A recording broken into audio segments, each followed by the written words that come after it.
Domingo, 30 de junho. Verso para memorizar. Depois de João ter sido preso, Jesus foi para Galiléia, pregando o Evangelho de Deus. Ele dizia: "O tempo está cumprido e o reino de Deus está próximo. Arrependam-se e creiam no Evangelho." Marcos 1, 14 e 15. Missionário fracassado. Ouça Atos 12, 12. Ao se dar conta disso, Pedro resolveu ir à casa de Maria, mãe de João, também chamado Marcos, onde muitas pessoas estavam congregadas e oravam. Pergunta 1. Como Marcos é apresentado no livro de Atos? É provável que João Marcos, aparentemente o autor do Evangelho de Marcos, fosse jovem quando ocorreram os eventos registrados em Atos 12, na década de 40 d.C. Ele é apresentado como filho de uma mulher chamada Maria. Ela era, evidentemente, uma abastada apoiadora da igreja e realizou uma reunião de oração em sua casa, conforme o relato de Atos 12.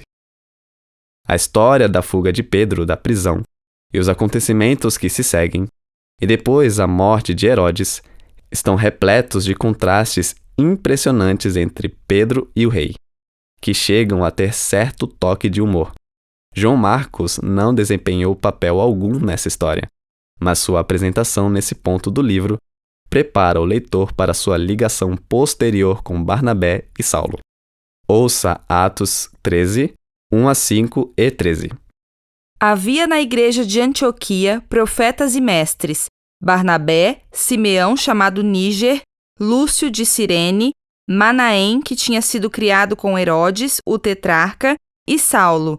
Enquanto eles estavam adorando o Senhor e jejuando, o Espírito Santo disse: "Separem-me agora Barnabé e Saulo para a obra a que os tenho chamado."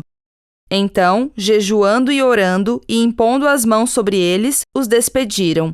Barnabé e Saulo, enviados pelo Espírito Santo, foram até Seleucia e dali navegaram para Chipre.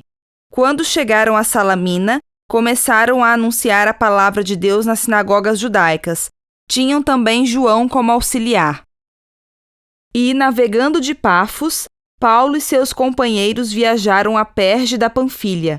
João, porém, deixando-os, voltou para Jerusalém. Pergunta 2.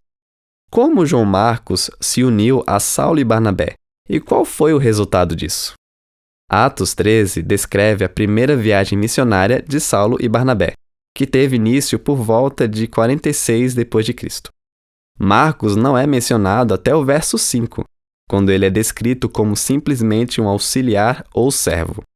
Nenhuma outra referência é feita ao jovem até o verso 13, em que o breve relato faz a observação de que ele voltou para Jerusalém. Nenhuma razão é dada para essa partida, e a ausência de qualquer descrição de seus sentimentos ou emoções deixa para a imaginação o que teria motivado sua retirada dos esforços missionários, que, sem dúvida, eram cheios de perigos e desafios. Ellen White indica que, abre aspas, Marcos, dominado por temor e desânimo, hesitou por um momento em seu propósito de se consagrar de todo o coração à obra do Senhor.